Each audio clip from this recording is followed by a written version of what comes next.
안녕하세요. 제가 이번에 소개해 드릴 책은 병의 90%는 걷기만 해도 낫는다라는 책인데요. 간단하게 저자와 저자가 이 책을 쓴 이유를 소개해 드리겠습니다. 저자는 나가오 가즈히로이며 도쿄 의과대학을 졸업하고 효고현 아마사키시에서 나가오 클리닉을 개원해서 현재까지 근무하고 있습니다. 저자는 재수를 해서 의대를 갔는데요. 재수하던 때부터 의사는 왜 많은 약을 처방할까? 증상에 따라 약을 처방하는 것은 컴퓨터도 할 수 있지 않을까라고 생각을 했다고 합니다.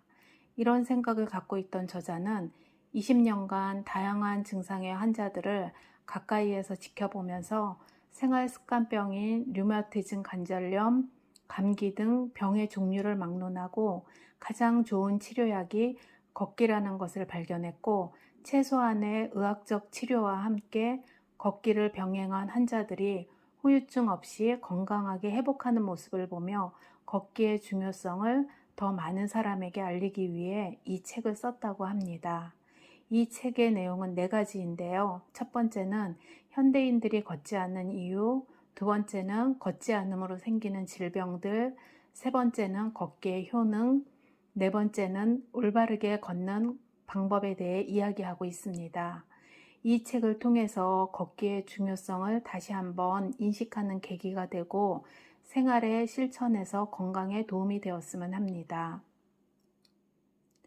첫 번째, 현대인이 걷지 않는 이유로는 걷기가 건강에 좋다는 사실을 사람들이 알면서도 실천하지 않는 사람들이 많은 이유는 걷기가 얼마나 중요한지 모르기 때문입니다. 막연히 좋다고는 생각하지만 걸어서 병이 낫는다고까지는 믿지 않기 때문인데요. 오키나와현은 한때 일본 제1의 장수촌으로 평균 수명이 전국 1위였는데 2000년이 되자 26위, 2010년에는 30위까지 떨어졌다고 합니다. 이렇게 된 원인이 무엇일까요? 우선 식생활의 변화인데요. 식이섬유가 풍부한 식사에서 서구의 고지방, 고칼로리 식사가 일상을 파고들면서 순식간에 패스트푸드 천국이 되었고 대사증후군 환자도 급증하게 되었습니다. 그 다음은 자동차 중심의 사회로 변하면서 짧은 거리조차도 사람들이 걷지 않게 되었습니다. 결국 모든 문제는 운동과 식사인데요. 에도 시대의 건강요법서 중에 양생운이란 책이 있는데요. 이 책에는 약을 쓰지 않고 건강하게 오래 사는 양생법을 제안했고 이 저자 역시 85세까지 장수를 누렸다고 합니다. 양생법은 술, 육식, 성욕 등 억지로 참으면 몸에 나쁘다고 주장하고 지나침을 금하고 조금 모자란 것이 좋다는 내용인데요. 그런데 이 책에 걷기에 대한 언급은 없습니다. 그 이유는 그 시대에는 이동수단이 걷기밖에 없었기 때문에 사람들이 충분히 걸었기 때문입니다. 또한 400년 전 사람들은 하루 3만 보를 걸었고 현대인들은 일부러 의식하지 않으면 걷는 양이 많지 않습니다. 현대병의 대부분은 걷지 않은 생활 방식에서 시작된다고 합니다. 회사원의 경우 과장 및 차장급은 7,000보, 부장급은 5,000보, 임원급은 하루 3,000보를 걷는다는 연구 결과도 있습니다. 다음은 걷지 않음으로 생기는 질병들인데요. 걷지 않음으로 생기는 대표적인 생활습관병은 당뇨, 고혈압, 고지혈증인데 생활을 이루는 요소는 음식만이 아니고 식사 이상으로 중요한 것이 바로 걷기인데요. 이런 생활의 문제로 발생하는 생활습관병을 조기에 발견하기 위해 30년 전에 대사증후군의 개념이 생기고 대사증후군 검진이 전국적으로 실시되었습니다. 그러나 이 검진 자체는 만족할 만한 실적을 올리지 못했는데 그 이유는 운동에 대한 지침이 부족했기 때문입니다.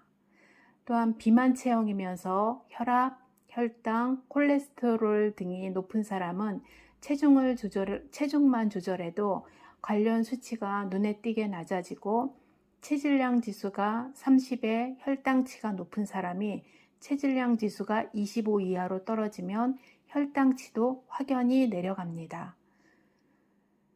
고혈압 환자 역시 혈압약을 서너 종류나 복용하는 사람이 있는데 약으로 혈압을 낮췄다고 해서 나았다고 볼 수는 없습니다. 약에 기대지 않고 본질에 다가가 병의 뿌리를 뽑아야 합니다. 비만이 문제라면 체중을 조절한다는 단순한 원리입니다. 그리고 살을 빼려면 움직이기, 즉 걷기를 빼놓을 수가 없습니다. 비만에는 몇 가지 원인이 있는데 특히 아이들에게 대물림되는 잘못된 습관병이 심각한 문제입니다. 그리고 그 배경에는 빈곤이 뿌리 깊게 박혀 있습니다. 결국 빈곤이 비만을 부르고 무엇이 건강을 해치는지 잘 모르기 때문에 잘 걷지 않고 정크푸드로 끼니를 때우는 사람들이 많기 때문입니다. 다음은 치매에 대해 알아보겠습니다. 일본의 치매 환자는 460만 명에 달하고 치매 예비군까지 더하면 900만 명을 웃도는 수치인데요.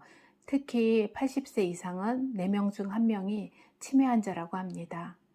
치매 환자의 증가 이유는 첫 번째 장수인데요. 나이가 들면 누구나 어느 정도 정신이 흐려지는데 이는 자연스러운 노화 현상이기도 한데요. 문제는 인지 기능이 원래 나이에 비해 저하된 경우가 문제입니다. 요즘은 젊은 치매 환자가 늘어나는데 그 이유는 생활습관병 증가와 관계가 깊고 특히 치매와 밀접한 질환은 당뇨병인데 당뇨병 환자는 치매에 걸리기 쉽습니다. 그래서 당뇨병 환자가 증가할수록 치매 환자도 증가하고 있습니다. 흡연도 마찬가지입니다. 치매 치료로는 항치매제를 복용하는 것인데 치매를 근본적으로 낫게 하는 치료약이 아니라 진행을 늦추는 약일 뿐이며 복용자의 30에서 40%만 효과를 보았다는 해외 자료도 있습니다. 부작용으로는 공격적인 행동이나 화를 내는 등 오히려 증상이 악화되는 환자도 있습니다. 이런 치매를 예방하기 위해서는 치매 예비군이라고 불리는 경도 인지장애 단계에서부터 주목해야 합니다. 경도 인지장애 단계에서 그대로 방치하면 약 50% 환자가 치매로 진행되지만 주의를 기울이면 아직 돌이킬 수 있는 상태이기 때문에 이 단계에서 발견되면 스스로 치매를 예방할 수 있습니다. 방법은 첫 번째, 실로스타졸 성분의 치료제를 복용하는 것이고 두 번째는 의학적 근거가 밝혀진 계산하며 걷기입니다. 계산하며 걷기가 치매 예방에 효과적이라는 근거는 일본에서 이미 밝혀졌는데요. 베타 아밀로이드의 침착이 확인돼 치매가 시작되었다고 판정된 경도 인지 장애 환자가 1년간 매일 1시간 동안 걸으면서 50에서 30 뺄셈을 하며 걸었더니 뇌에 쌓이기 시작했던 베타 아밀로이드가 사라졌다고 합니다. 즉 머리를 쓰면서 걷는 것이 요령입니다. 다음은 암에 대해 알아보겠습니다. 암은 우리는 이제 2명 중 1명이 암에 걸리고 3명 중 1명이 암으로 사망하는 시대를 살고 있는데요. 인간이 가장 암에 걸리기 쉬운 동물이며 인간의 30%가 암으로 사망하는 반면 다른 동물들의 암 사망률은 매우 낮습니다. 인간과 99% 유전자가 일치하는 침팬지가 2% 이하이고 개와 고양이는 1% 이하, 물고기는 0.1% 이하입니다. 다만 집에서 기르는 개와 고양이는 인간과 마찬가지로 암이 많으며 애견의 30%가 암으로 죽는다는 조사 결과도 있습니다. 움직이지 않는 동물일수록 암에 걸리기 쉽다는 사실도 밝혀졌습니다. 인간도 비슷해서 아프리카 오지에서 생활하는 부족처럼 해돋이와 함께 일어나고 해가 지면 잠이 들고 항상 걸으며 생활하는 사람들에게는 암이라는 질병이 없습니다. 그런 의미에서 암은 자연스러운 수면 리듬이 깨지고 걷지 않는 사람들에게 찾아오는 문명병이라고도 할 수 있습니다.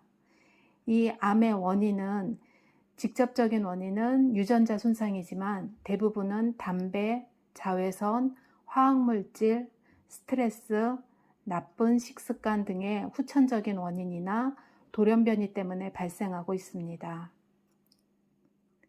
그러므로 유전자가 손상될 확률을 낮추고 만약 복제 오류가 발생돼 암세포가 생기더라도 빈틈없이 격퇴할 수 있도록 면역 체계를 튼튼히 유지해야 합니다.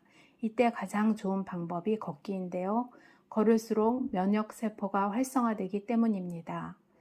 최근 연구에서 적절한 운동이 습관화된 사람은 그렇지 않은 사람에 비해 NK세포라는 면역세포가 활성화된다는 사실이 밝혀졌습니다. NK세포는 바이러스에 감염된 세포나 암세포만을 직접 파괴하는 든든한 아군인데요. 여기서 주목해야 하는 것은 적절한 운동을 하는 것입니다. 지나치게 격렬한 운동은 오히려 면역력을 저하시키고 세포나 유전자를 산화시켜 활성산소를 증가시킵니다. 그래서 NK세포를 활성화하려면 즐겁게 운동하는 것이 중요합니다. 다음은 암 환자 사례를 하나 소개해 드리겠습니다. 뼈까지 전이된 폐암 사기 60대 남성이 병원에서 권하는 항암 치료를 거부하고 저자의 병원으로 찾아와 재택 호스피스를 받고 싶다고 했습니다. 그 환자는 당장 세상을 떠난다고 해도 이상하지 않을 만큼 기력이 쇠한 상태여서 나가오 박사는 면역력을 높이기 위해 보증 익기탕이라는 한약을 처방하고 매일 걷기를 권한 것이 전부였다고 합니다. 그 환자는 2주에 한 번씩 병원을 방문했는데요. 점점 볕에 그을린 얼굴로 생기를 되찾더니 종양 표지자 수치도 꾸준히 낮아졌고 2개월이 지나자 종양 표지자 수치는 20분의 1 수준으로 떨어졌다고 합니다. 환자는 채소 가꾸기가 취미여서 농장을 빌려 열심히 농사를 지었고 수확한 채소를 지인들에게 보내기도 했습니다. 즐겁게 일상을 보내다 병원에 내원한 지 4개월 만에 밭에서 일하다가 갑자기 호흡곤란을 일으켰고 일주일 뒤에 자택에서 숨을 거두었습니다. 평온한 임종이었다고 합니다. 그런데 신기하게도 폐암의 종양 표지자 수치가 마지막까지 낮은 상태였다고 합니다. 왜 종양 표지자 수치가 급격히 내려가고 한때는 농사일을 즐길 만큼 기운을 되찾았을까요? 나가오 박사는 걷기가 분명히 면역력 향상에 도움이 되었을 것이라고 합니다. 암은 푹 쉬면서 안정을 취해야 낫는다고 믿는 사람이 많지만 정작 암에 걸렸을 때야말로 걸어야 한다고 나가오 박사는 말하고 있습니다. 다음은 생활습관병인 위장질환에 대해 알아보겠습니다. 역류성 식도염, 위식도 역류질환, 기능성 위장장애, 과민성 대장증후군 이런 질환들은 위와 장의 기능이 약해져서 발생하는 질환들인데요.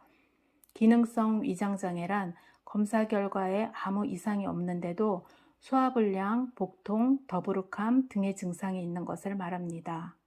위와 장의 기능을 조절하는 것은 자율신경인데 자율신경은 교감신경과 부교감신경으로 나뉘고 교감신경은 몸을 움직일 때나 긴장하거나 스트레스를 받을 때 작용하고 부교감신경은 신체가 안정되었을 때 작용합니다.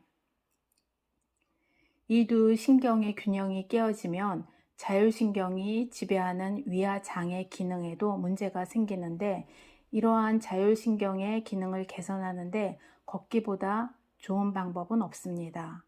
걸으면 자율신경이 활성화되어서 위장의 연동운동이 자연스럽게 촉진됩니다. 장내에는 3만 종류, 1000조 개 이상의 장내 세균이 사는데요. 그중 20%는 유익균이고 10%는 유해균이고 나머지 70%는 이롭지도 해롭지도 않은 중간균입니다. 이 비율이 깨지면 몸에 나쁜 영향을 미치게 됩니다. 장은 우리 몸 최대의 면역기관이어서 장내 환경이 나쁘다는 것은 몸 전체의 면역이 나빠지게 된다는 것입니다. 또한 행복 호르몬인 세로토닌도 대부분 장에서 만들어지는데요. 장은 다양한 호르몬이 만들어지는 내분비 기관인데 장내 환경이 악화되면 뇌 속의 호르몬 균형도 무너집니다. 즉, 걸을수록 장은 물론 뇌도 건강해지므로 우리는 꼭 일상에서 걷기를 습관화해야 합니다. 다음은 우울증에 대해 알아보겠습니다. 우울증 환자도 최근 들어 급증하고 있는데요. 우울증이란 뇌 속 세로토닌 또는 노아드레날린이라는 호르몬이 부족한 상태인데, 걸으면 이 호르몬이 증가하기 때문에 걸으면 증상이 호전됩니다. 나가오 박사는 항우울제의 효능 자체를 부정하진 않지만, 장기간 복용하면 의존성이 생겨 끊기 힘들 수도 있으므로 하루에 잠시라도 걸을 만한 기운이 생기면 서서히 복용량을 줄이다가 마지막에는 약을 끊고 걷기만으로 전환해 보도록 하자고 합니다. 이 방법으로 초기 우울증은 3개월에 극복할 수 있는데, 3개월인 이유는 뇌 속 호르몬 상태를 개선하는데 대략 3개월이 걸리기 때문입니다. 나가오 박사를 찾아온 우울증 환자 중에도 걷기로 우울증을 치료한 사례가 적지 않다고 합니다. 다음은 불면증에 대해 알아보겠습니다.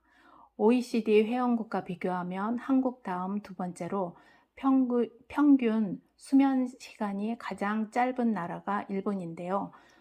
수면 부족은 당뇨병, 비만, 심장병, 심지어 암의 발병 위험을 높인다고 알려져 있습니다. 수면 시간은 수면과도 관련이 있어서 하루 약 7시간을 자는 사람이 가장 오래 산다는 조사 결과도 있는데, 물론 개인 차이는 있지만 최소 6시간은 자야 한다고 나가오 박사는 말하고 있습니다. 빨리 자고 빨리 일어나는 아침형 생활이 가장 건강에 좋다고 합니다. 자야 할 시간에 자지 않고 수면 시간이 조금씩 뒤로 밀리는 현상을 수면 위상 지연 증후군이라고 하는데, 젊은 층에서 증가하는 추세고, 이 증후군은 밤낮이 뒤바뀐 탓에 학업이나 취업에 큰 지장을 주고 결국 빈곤으로 이어지는 악순환에 빠질 가능성이 높다고 합니다.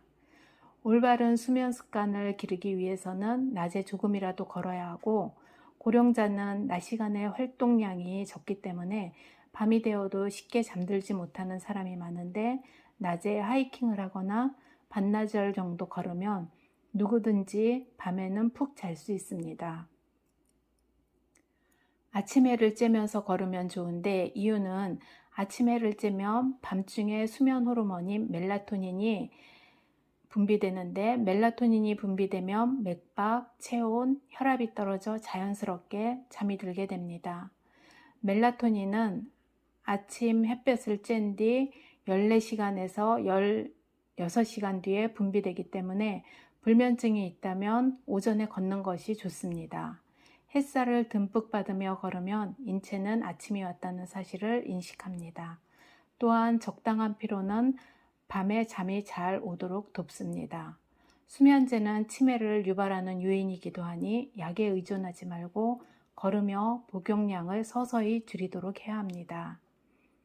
지금까지 걷지 않음으로 생기는 질병들을 살펴보았는데요. 다음은 걷기의 효능과 걷는 방법에 대해 알아보겠습니다. 걷기의 효능, 첫 번째, 걸으면 근육과 뼈가 튼튼해지면서 나이가 들어 무릎이 쑤시거나 허리가 결리는 증상을 줄일 수 있습니다. 두 번째는 치매도 걷기로 예방할 수 있으며 증상이 발현되더라도 걸으면 호전됩니다. 세 번째는 2명 중 1명이 걸리는 국민병이라고 불리는 암 역시 걷기로 예방도 하고 치료도 할 수 있습니다. 네 번째는 기관지 천식이나 교원병 등의 면역계 질환뿐 아니라 편두통으로도 대표되는 뇌가민증 역시 걷기가 특효약입니다. 불면증이나 우울증 또한 정신과 치료약을 먹지 않아도 걷기로 다스릴 수 있습니다. 걸으면 행복 호르몬인 세로토닌이 왕성하게 분비되는데, 세로토닌은 기분을 조절하고 기억력과 학습에도 영향을 미치는 호르몬입니다. 또한 걸으면 머리가 좋아집니다. 이유는 나이가 들면 뇌의 기능이 떨어지는데, 가장 큰 원인은 뇌에 도달하는 산소량이 줄기 때문인데, 호흡을 통해 공급된 산소는 혈액을 타고 뇌를 비롯한 온몸으로 공급되는데, 걷기가 습관화된 사람은 산소를 들이마시는 힘이 좋아지므로 뇌에 도달하는 산소가 늘어나 뇌의 노화를 늦출 수 있습니다. 걸으면 암과 치매에 걸릴 위험이 줄어드는데 절대로 걸리지 않는다고는 말할 수 없지만 발병 위험을 감소시키고 수명도 연장됩니다. 걷기는 정말이지 좋은 점밖에 없는데요. 풍요로운 삶을 누리고 싶다면 자신의 체력에 맞게 매일 걸어야 행복한 미래가 펼쳐질 것입니다. 다음은 걷는 방법에 대해 알아보겠습니다. 가슴을 펴고 턱을 당기고 보폭은 약간 넓게 하고 잔걸음보다는 조금 넓은 보폭으로 걸어야 기분 좋게 온몸을 쓸 수 있습니다. 특히 치매 예방에 좋은 걷기는 50에서 3씩 빼기를 하면서 걷거나 또는 끝말잇기도 있는데요. 중요한 것은 머리를 쓰며 걷는 것입니다. 한 줄짜리 짧은 시상을 지어도 좋고 시상을 떠올려도 머리를 쓰게 됩니다. 다음은 걷는 방법을 두 가지 소개하려고 하는데요. 하나는 듀크 사라이에의 토로소 워킹이 있습니다. 이 방법은 팔을 뒤로 당기며 걷는 것이 핵심인데요. 특히 팔꿈치의 위치가 중요한데 팔꿈치를 배보다 앞으로 내밀면 안 되고 팔꿈치를 뒤로 당긴다고 생각하고 걸으면 좋습니다. 의식적으로 팔꿈치를 뒤로 당기며 걷는 방법인데요. 다음은 노르딕 워킹입니다. 이 방법은 많은 사람들이 사용하고 있는데요. 지팡이를 쥐고 뒤로 밀면서 걷기 때문에 견갑골을 확실히 움직일 수 있고 같은 시간에 동일한 걸음을 걸어도 보통 걷기보다 에너지 소비량이 높습니다. 보행장애가 없다면 짧은 시간에 더욱 밀도 높은 운동을 할 수 있고 보행장애가 있거나 다리와 허리가 약하다면 안전하고 편안하게 걸을 수 있습니다. 일반적으로 걷기로 운동량이 부족한 사람 또는 걷기가 불안한 사람은 이 노르딕 워킹을 하는 것도 좋다고 합니다. 이것으로 병의 90%는 걷기만 해도 낫는다 책의 리뷰가 끝났는데요. 저도 걷는 것을 습관화하려고 하루에 10,000보는 걸으려고 노력을 하고 있습니다. 여러분도 걷기를 습관화하여 건강에 도움이 되었으면 합니다. 감사합니다.